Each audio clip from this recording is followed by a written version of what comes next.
Cerita mempersembahkan Sabda Pandita Ratu.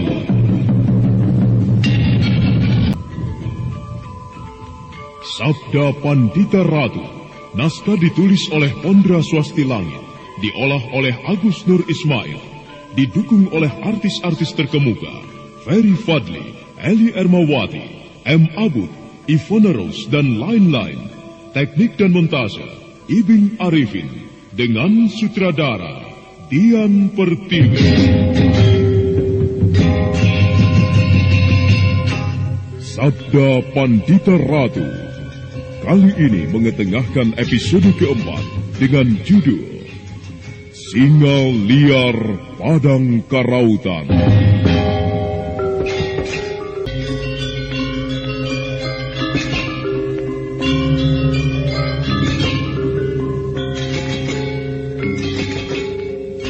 Kameswara tersentak kaget ketika Ken Arok mengatakan bahwa dia memberi nama Mahesa Suci. Pikirannya kembali terbayang ketika dia berada di Goa Kambang Ayun. Pada saat itu pun, Rakai Walengpu Kumbayoni memberikan nama yang sama seperti yang dikatakan Ken Arok. Ditatapnya kembali wajah Ken Arok sambil menarik napas panjang. Ada apa, Kameswara? Sepertinya kau terkejut ketika aku menyebutkan nama Mahesa Suci. Apakah kau tidak suka dengan nama yang kuberikan itu? Tidak. Aku suka sekali. Aku hanya teringat dengan seseorang ketika kau menyebutkan nama itu. Apakah kau pernah mengenal nama itu? Atau barangkali ada seseorang yang mempunyai nama seperti nama yang kusebutkan tadi? Tidak. Aku hanya merasa pernah mengenal nama itu. Tapi entah kapan aku pernah tahu. Sudahlah, Ken Arok. Lupakan. Terima kasih atas nama yang kau berikan ini. Ya, pakailah nama itu kalau kau suka. Sebenarnya aku sendiri tidak mengerti kenapa tiba-tiba aku ingin memberikan nama itu kepadamu. Dan nama itu pun sebenarnya hadir di dalam benakku secara tidak sengaja. Mungkin itu sebuah wangsit, Ken Arok.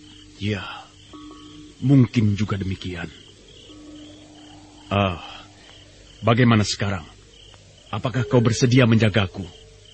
Taparagaku tinggal beberapa hari lagi, dan aku harus menyelesaikannya dengan tenang. Iya, aku bersedia menjagamu. Teruskanlah taparagamu dengan tenang.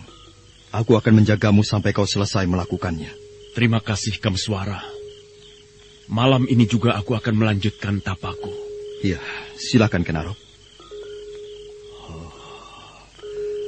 Aku jadi semakin yakin bahwa Ken Arok adalah titisan Rakai Walengpu Kumbayoni. Kameswara masih menatap Ken Arok dengan perasaan kagum. Sementara Ken Arok sendiri mulai memejamkan matanya sambil menyilangkan kedua tangannya di depan dada. Perlahan matanya terpejam. Dia pun mulai melakukan tapanya.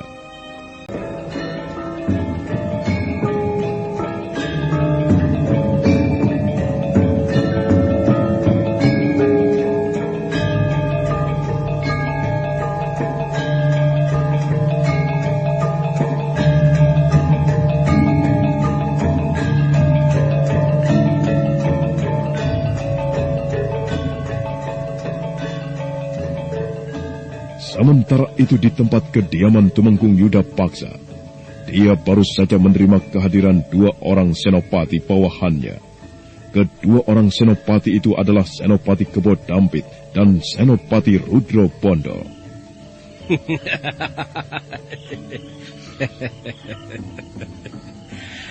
Aku senang kalian datang tepat pada waktunya. Mudah-mudahan kalian berdua dalam keadaan baik-baik. Gusti, maafkan saya jika saya terlambat mengucapkan selamat pada Gusti yang baru saja mendapat anugerah sebagai Panglima. Mudah-mudahan jabatan Gusti Tumenggung sebagai Panglima Kediri akan menambah kewibawaan Gusti sebagai orang kuat. Terima kasih, Kebo Dampit. Bagiku ucapan selamat yang kau berikan padaku belum terlambat. Aku senang kau memperhatikan kemajuanku ini. Demikian juga dengan saya, Gusti. Saya mengucapkan selamat atas jabatan Gusti Tumenggung sebagai Panglima Keprajuritan Kediri. Saya benar-benar kagum terhadap Gusti. Gusti begitu cepat menerima jabatan yang tinggi seperti itu. Tentunya Baginda pun tak akan sembarangan memberikan jabatan itu, kalau bukan pada orang-orang pilihannya. Kau benar, Rudro Bondo. Bagaimana mungkin Baginda akan memberikan jabatan Panglima ini kalau bukan pada orang-orang pilihannya sepertiku? Aku juga mengucapkan terima kasih atas ucapan selamatmu ini. Kalian berdua memang senopati bawahanku yang baik. Terima kasih, Gusti. Sebelum aku melanjutkan pembicaraan ini, sebaiknya cicipilah dulu tuak aren ini. Ayo, silakan. Terima kasih, Gusti. Iya, silakan. Ayo, Adi Rudro Bondo.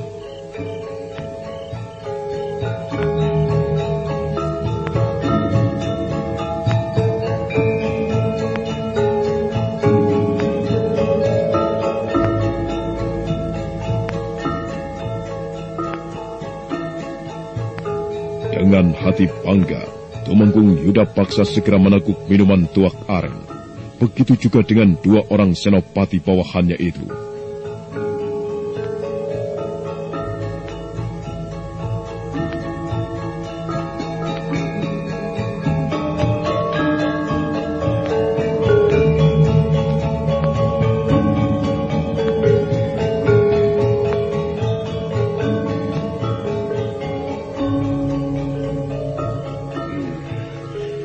Aku sengaja memanggil kalian berdua datang ke tempatku karena ada sesuatu yang ingin kubicarakan dan harus kalian dengar. Setelah aku diangkat menjadi Panglima Perang Kediri, aku mendapat 3 perintah dari Sri Baginda. Pertama, aku harus menangkap beberapa orang penunggang kuda tidak dikenal yang telah membuat kerusuhan. Dan biang keladi yang ada di Ganter harus ditumpas. Dan perintah yang kedua, aku harus menangkap Tumenggung Murti Wandawa hidup atau mati. Dan bukan dia saja, keluarganya pun harus segera ditumpas. Aku telah menemukan jejak di mana Tumenggung Murti Wandawa berada. Bagus sekali, Gusti. Dengan demikian kita tidak terlalu sulit untuk membeku orang itu. Iya. Dan tugas yang ketiga. Iya, Gusti. Aku harus menangkap orang yang mengatakan dirinya sebagai kekasih dewa-dewa. Siapakah orang itu, Gusti? Aku tidak tahu siapa nama orang itu. Yang jelas sekarang ia berada di Padang Karautan. Baginda marah sekali terhadap orang ini. Beliau memintaku untuk menyeret ke hadapannya hidup atau mati. Nah, bagaimana sekarang pendapat kalian?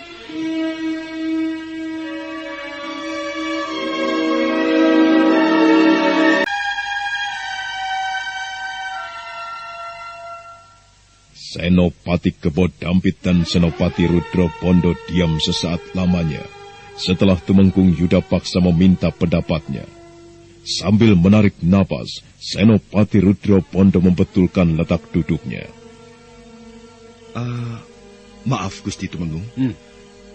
Saya sedikit bertanya tentang orang yang mengaku sebagai kekasih dewa-dewa itu. Menurut Gusti, apakah Gusti sudah mendapat gambaran yang jelas tentang orang itu? Aku sendiri belum tahu siapa orang itu. Tetapi yang jelas Sri Baginda telah memberikan sedikit bagaimana orang itu. Apakah kau sendiri sudah mendengar tentang pemuda itu? Saya juga masih samar, Gusti. Tetapi ketika saya singgah di sebuah desa, saat saya kembali dari desa Donosari, saya mendengar orang-orang sering menyebut nama orang itu.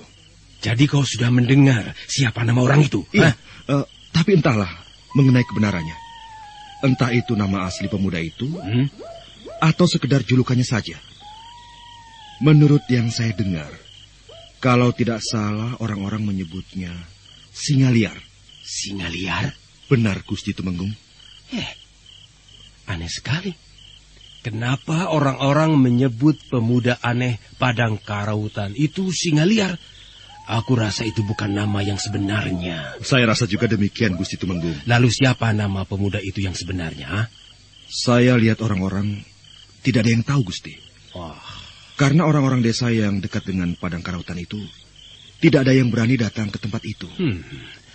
Aku jadi penasaran ingin tahu lebih jelas tentang pemuda itu. Sulit, Gusti.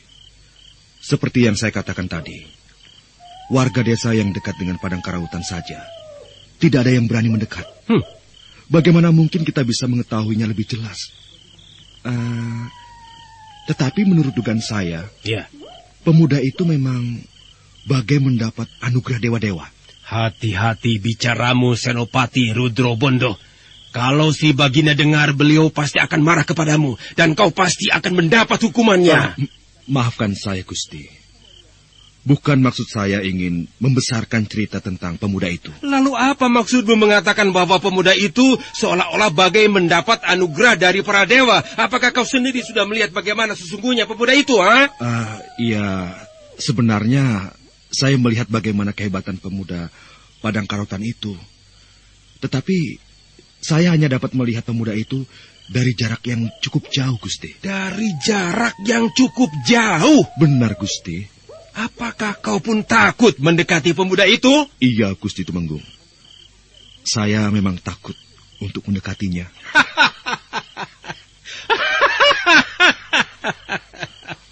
Senopati Rudrobondo, sejak kapan kau menjadi seorang yang penakut? Gusti. Padahal aku tahu benar bagaimana keberanianmu. Lalu kenapa kau tidak berani mendekati pemuda itu? Saya melihat sesuatu yang tidak wajar dari pemuda itu, Gusti. Apa yang kau lihat? Saya melihat sebuah cahaya benderang bagaikan api menyelimuti tubuh pemuda itu. Padahal saat itu adalah malam hari. Oh, Gusti. Saya benar-benar kagum dengan pemuda itu. Dan yang lebih mengherankan lagi, pemuda itu bertapa di antara tulang belulang yang berserakan, Gusti. Sampai-sampai saya berpikir, bagaimana sebenarnya kehebatan pemuda itu. Lalu hanya karena itukah kau tidak berani mendekati pemuda itu, begitu? Benar, Gusti. Begitu? Benar. Kalau Gusti Tumenggung melihatnya sendiri, saya rasa Gusti pun akan mengalami apa yang saya alami, Gusti. Rudrobondo, jaga mulutmu. Ya, Gusti. Sekali lagi, jaga. Jangan kau pikir karena kau takut melihat pemuda itu, lantas kau beranggapan aku pun akan takut sepertimu.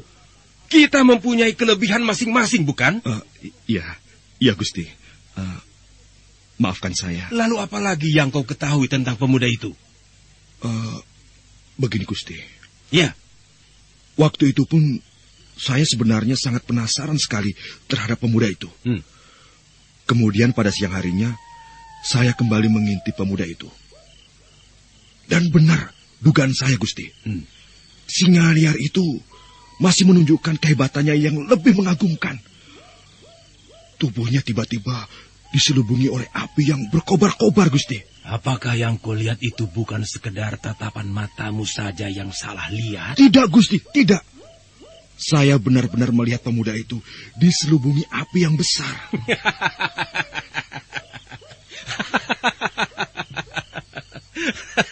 Aku jadi sangsi dengan ceritamu ini, Senopati Rudrobondo. Baru kali ini aku mendengar cerita yang begitu aneh dan menggelikan. Lalu bagaimana menurut pendapatmu, Senopati Kebo Dampit? Ampun, Gusti Tumenggung. Apa yang dikatakan Senopati Rudrobondo adalah benar, Gusti. Wajah Tumenggung Yuda Paksa tiba-tiba saja berubah. Sesaat lamanya, dia membayangkan tentang kebenaran kata-kata Senopati Rudrobondo. Dan setelah itu... Bagaimana kau bisa membenarkan apa yang dikatakan Senopati Rudrobondo itu, Senopati Kebo Dampit? Saya pun melihat apa yang dilihat Senopati Rudrobondo, Gusti Tumenggung. Baik. Lalu kenapa orang-orang menyebut pemuda itu singa liar? Satu lagi, Gusti. Pemuda itu berteriak bagaikan auman seekor singa. Itulah sebabnya orang-orang menyebutnya singa liar. Baiklah. Mudah-mudahan saja apa yang kau katakan itu benar. Tetapi yang jelas aku tidak peduli dengan semua itu. Karena tugasku adalah menyeret pemuda itu ke hadapan Sri Baginda Kertajaya. Apakah kalian sanggup membantuku untuk menyeret pemuda itu? Ampun, Gusti Tumenggung. Untuk menyeret orang seperti singa liar padang karautan itu, kita membutuhkan persiapan yang matang. Kita tidak bisa menyeretnya begitu saja, Gusti. Pemuda itu cukup berbahaya sekali, Gusti Tumenggung. Baik. Lalu persiapan bagaimana, Kebo Dampit? Kita harus mengerahkan orang-orang yang berkepandaian tinggi, Gusti. Kalau hanya mengandalkan 50 orang prajurit, saya rasa tidak ada artinya, Gusti Tumenggung. Kau pikir aku ini apa? Mengumpulkan orang-orang berkepandaian tinggi? Apakah kau anggap aku bukan orang yang hebat, Senopati Kebo Dampit? Ampun, Gusti Tumenggung. Gusti memang orang yang hebat. Tetapi hamba bicara demikian tidak lebih hanya sekedar usul saja, Gusti. Usulmu terlalu berlebihan, Kebo Dampit. Aku sudah cukup lama menyandang jabatan Tumenggung, dan Baginda tidak sembarangan menunjukku sebagai orang kepercayaannya. Nah, bukankah dengan begitu aku pun tidak bisa dianggap remeh oleh orang itu dan juga oleh kalian berdua?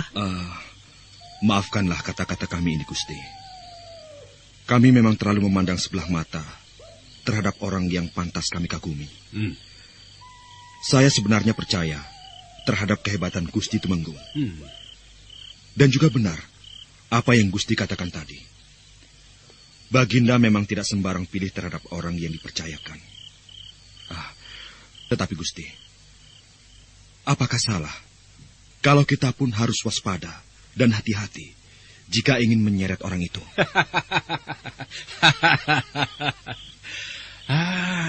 Kalian memang tidak salah jika ingin bertindak hati-hati terhadap orang yang akan kita tangkap. Tetapi kalian pun tidak bisa menganggapku remeh. Karena aku sekarang adalah seorang panglima perang. Aku bisa saja mengumpulkan beribu-ribu prajurit jika aku mau.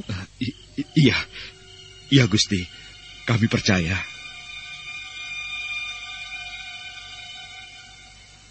Saat ketiganya masih sedang berbicara, tiba-tiba dari arah depan pintu muncul 2 orang berkuda memasuki halaman rumah Tumenggung Yuda Paksa. Ada yang datang. Siapa mereka? Setelah menghaturkan sembah, kedua orang itu pun segera duduk bersila di hadapan Tumenggung Yuda Paksa. Senopati Rudro Pondo dan Senopati Kebo Dampit hanya bisa saling pandang melihat. Telik Sandi, ya. Bagaimana dengan tugasmu? Saya telah melakukannya dengan baik, Gusti Tumenggung. Bagus. Kedatangan saya malam ini menghadap Gusti Tumenggung di samping ingin melaporkan tugas saya. Tetapi saya pun menghadapkan seorang kawan dari kesatuan yang sama, Gusti. Dia baru saja datang dari Ganter, Gusti. Dari desa Ganter? Ya, Gusti.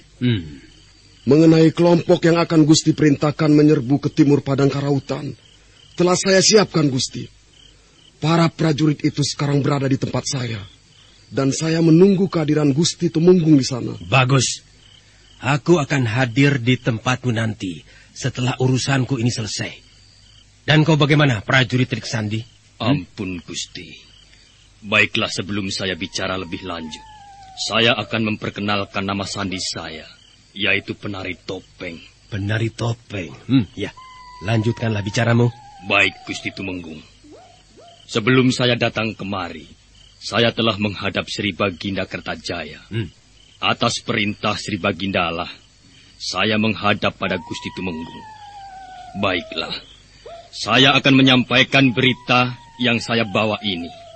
Tetapi Gusti, saya hanya ingin bicara 4 mata saja. Kenapa harus demikian? Karena itu keinginan saya, Gusti. Saya memang tidak mau ada orang lain yang tahu. Apalagi, saya baru saja datang dari Ganter, Gusti. Apakah kau takut ada di antara mereka yang berkhianat? Setidak-tidaknya begitu, Gusti. Kau boleh saja mencurigai orang lain, tetapi untuk orang-orang kepercayaanku ini, kau tidak boleh bersikap demikian. Mereka adalah pembantu-pembantuku yang terdekat dan mempunyai jabatan senopati. Jadi untuk apa kau mencurigainya?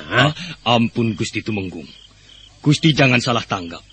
Hamba ingin bicara empat mata dengan Gusti karena mempunyai pertimbangan-pertimbangan khusus. Dan hal ini semata-mata atas dasar tugas yang saya emban, Gusti.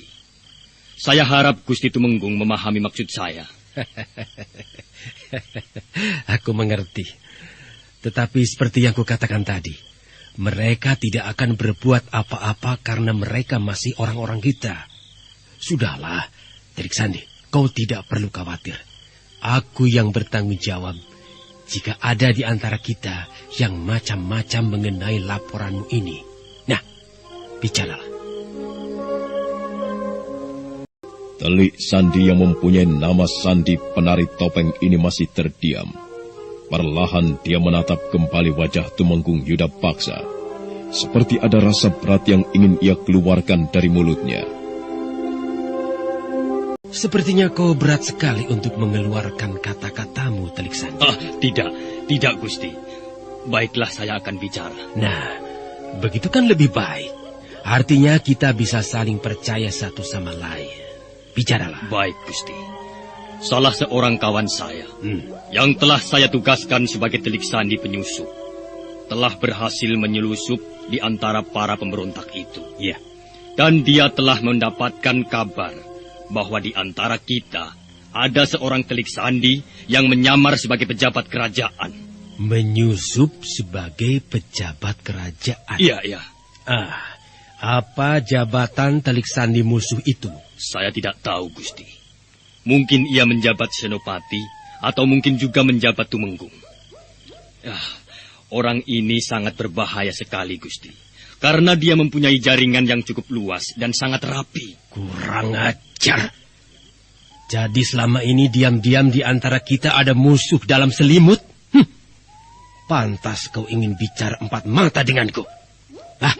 Teruskanlah bicaramu, Telik Sandi. Iya, Gusti.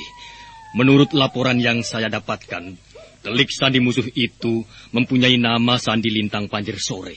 Lintang Panjer Sore. Keparat! Aku memang paling tidak suka jika di antara kita ada musuh yang menyelusup. Apalagi dia mempunyai jabatan penting. Telik Sandi, apakah kau tahu siapa nama asli dari Telik Sandi musuh itu? Inilah yang disayangkan, Gusti. Seandainya saja saya tahu, mungkin saya sudah melaporkan pada Gusti. Dan tentunya orang itu akan mudah kita tangkap, Gusti. Jadi kau tidak mengetahui nama orang itu? Iya, Gusti. Pengkhianat. Kalau saja orang itu tertangkap oleh tanganku sendiri, maka orang itu jangan harap akan dengan mudah selamat begitu saja. Akan kubenamkan kerisku ini di dalam perutnya.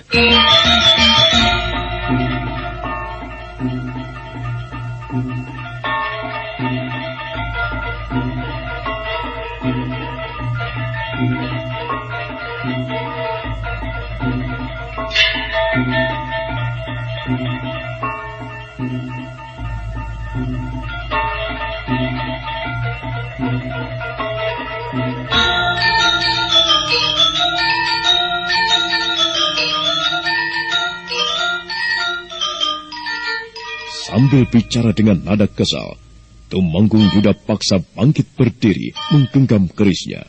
Wajahnya jadi merah oleh amarah yang mendekam. Sementara Senopati Rudra Bondo dan Senopati Kebo Dampit hanya bisa menarik nafas panjang.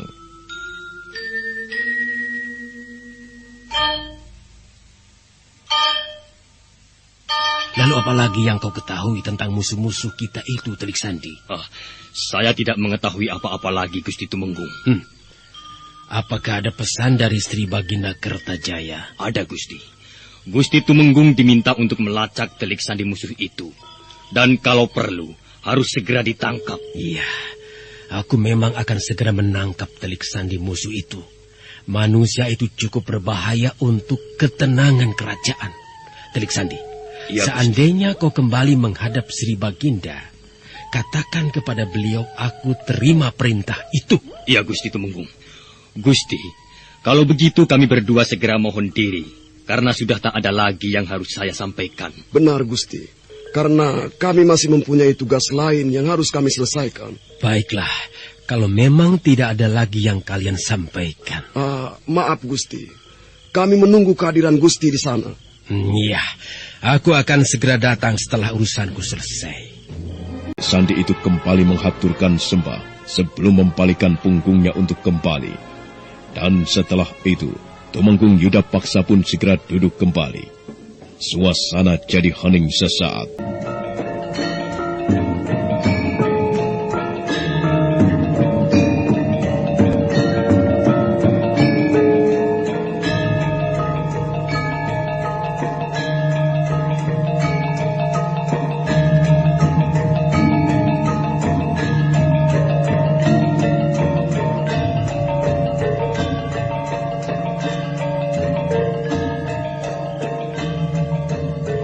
Kalian berdua telah mendengarnya sendiri, bukan? Bahwa di antara para pejabat istana ternyata diam-diam ada seorang telik sandi musuh. Dan aku tidak tahu apakah di antara kita ada orang yang kumaksudkan. Apakah Gusti Tumenggung mencurigai kami? Mencurigai seseorang aku rasa wajar saja. Tetapi kalau memang kita tidak merasa bahwa kita adalah musuh dalam selimut, kita tidak perlu marah. Dan justru kita harus menunjukkan bahwa kita memang bukan seorang musuh. Tapi Gusti, walaupun begitu, kami jadi merasa agak risih jika dicurigai. Padahal selama ini, kami mengabdi pada kerajaan dengan segenap jiwa raga kami. Sudahlah, aku tidak membutuhkan perdebatan yang tidak perlu. Kalau memang kalian bukan musuh atau telik sandi musuh, aku rasa tidak perlu mempersoalkan tentang kecurigaanku ini. Yang aku butuhkan sekarang, bagaimana dengan pendapat kalian tentang telik sandi musuh itu? Bagaimana pendapatmu, Senopati Rudro Bondo? Telik sandi itu memang sangat berbahaya sekali bagi kita. Kalau saja orang itu tidak segera kita tangkap, maka setiap rencana kita pasti diketahuinya. Dan musuh akan mudah menjegalnya. Iya. Lalu siapa orang yang kau curigai itu, Rudro Bondo? Saya tidak bisa menerkanya sembarang, Gusti. Orang itu, apalagi musuh yang kita hadapi ini, mempunyai jabatan penting di istana. Akan sangat sulit sekali bagi kita. Tentunya, dia sangat pandai menyembunyikan wajah liciknya. Iya. Dan kau bagaimana, Kebo Dampit? Saya pun sama seperti Rudro Bondo. Saya tidak bisa menerka siapa orang itu. Saya hanya bisa berpikir, pantas. Selama ini penyerbuan-penyerbuan yang dilakukan musuh dapat dengan mudah dilakukan begitu saja. Ternyata di balik itu semua, ada musuh yang menduduki kunci benteng pertahanan kita. Ya, saya rasa di kota Raja Kediri pun banyak para telik sandi musuh yang berkeliaran, Gusti Tumenggung. Bagaimana mungkin tidak? Bukankah salah seorang dari musuh mendapat kedudukan penting? Iya. Kau benar, Senopati Kebo Dampit. Kalau kita mau menelaah lebih jauh, saya rasa keadaan kita ini sebenarnya mulai dikuasai musuh. Mereka tidak akan bertindak sembarangan jika belum mempunyai waktu yang tepat. Menurut hemat saya, Gusti Tumenggung, sebaiknya kita harus cepat-cepat bertindak, sebelum mereka duluan yang bertindak. Bertindak? Maksudmu bertindak menyingkirkan para musuh dalam selimut? Benar, Gusti. Kalau kita tidak bertindak lebih dulu, maka keadaan kita tidak bisa dijamin akan baik, Gusti. Aku memang harus memikirkan lebih jauh. Bagaimana aku harus bertindak untuk menyingkirkan mereka. Tapi aku tidak bisa bekerja sendirian. Kalian pun harus kuserahi tugas. Ya. Kami akan menerima tugas yang diperintahkan, Gusti Tumenggung. Baiklah. Kalau begitu sekarang saja kalian kuberikan tugas. Kau Senopati Rudro Bondo. Ya, Gusti. Aku mengangkatmu menjadi pimpinan pengawal istana. Tugasmu melakukan pengawalan atas keselamatan Sri Baginda. Apakah kau sanggup? Saya sanggup menjalankan perintah itu, Gusti Tumenggung. Dan saya akan melakukan tugas itu dengan sebaik-baiknya. Bagus. Kau memang tidak boleh sembarang dalam bertugas. Karena tugasmu ini menyangkut keselamatan Sri Baginda. Dan kau Senopati Kebodampit. Iya, Gusti. Aku rasa tugas ini memang sangat tepat jika ku berikan kepadamu. Dan tugas ini pun tidak kalah beratnya dengan tugas Senopati Rudrobondo. Amankan kota raja. Tangkap orang-orang yang gerak-geriknya sangat mencurigakan. Terutama mata-mata musuh. Saya terima tugas ini, Gusti Tumenggung. Tetapi saya membutuhkan beberapa prajurit pilihan untuk membantu tugas saya ini, Gusti. Ya, pasukan yang selama ini kupegang akan kuserahkan kendalinya kepadamu. Pimpinlah mereka sesuai tugas yang kau lakukan. Dan kau harus ingat, kota raja harus benar-benar aman dari tangan-tangan musuh yang selalu membuat onar. Saya akan melaksanakan tugas itu sebaik-baiknya, Gusti Tumenggung. Bagus. Aku memang selalu menginginkan pekerjaan yang baik dari para senopati bawahanku. Nah, Kebodampit, sekarang kau pergilah temui Senopati Panjibon dan Senyari. Dia akan membantumu dalam mengamankan kota raja. Baik, Gusti. Saya akan segera menemui Senopati Panjibon dan Senyari. Dan kau Senopati Rudrobondo. Iya, Gusti. Temui pimpinan pengawal istana. Senopati Gajah Lembongan sudah aku beritahu, dan dia akan segera menyerahkan pimpinan pengawal istana raja itu kepadamu. Baik, Gusti. Saya pun akan segera menemui Gajah Lembongan. Iya, kerjakanlah tugas kalian dengan baik. Dan aku percaya pada kalian berdua bahwa kalian dapat bertugas sesuai dengan perintah yang kuberikan. Nah, sekarang cepatlah temui para senopati yang kutunjukkan tadi. Baik, Gusti. Kami permisi. Kalau begitu, kami pamit. Iya. Keduanya segera melangkah meninggalkan ruang pendopo Tumenggung Yudapaksa. Sementara Tumenggung Yudapaksa sendiri masih duduk di situ sambil memandang kepergian dua senopati kepercayaannya itu.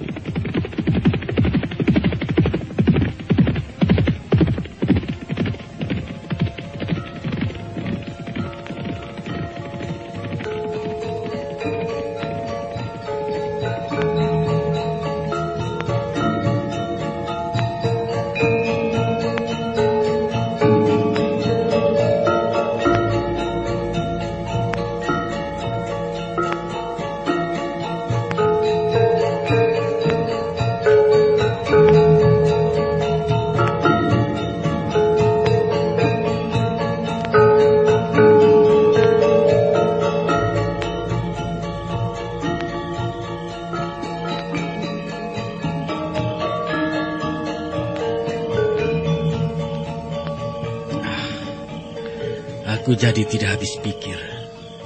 Bagaimana caranya musuh itu menyelusup ke istana, kemudian mempunyai jabatan penting di istana Kediri.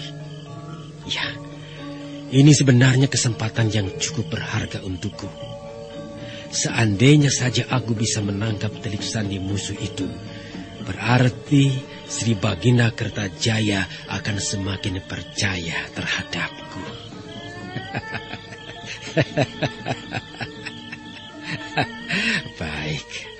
Baiklah. Aku akan menggunakan kesempatan baik ini untuk mencari nama di hadapan Sri Baginda. Dengan begitu, kepercayaan Sri Baginda akan semakin penuh diberikan kepadaku.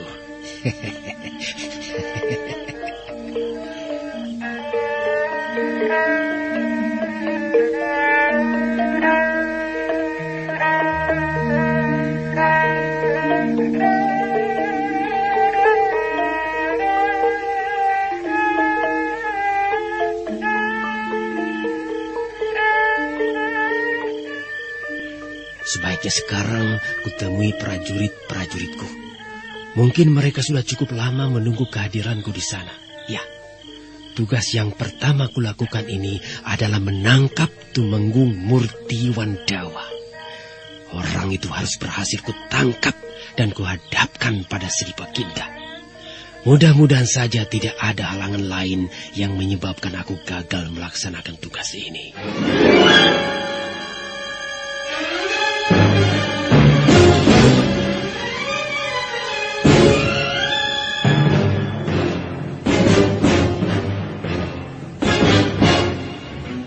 Setelah beberapa saat duduk terpaku di tempatnya, kemudian Tumenggung Yudapaksa segera bangkit berdiri dan melangkah meninggalkan ruangan pendoponya.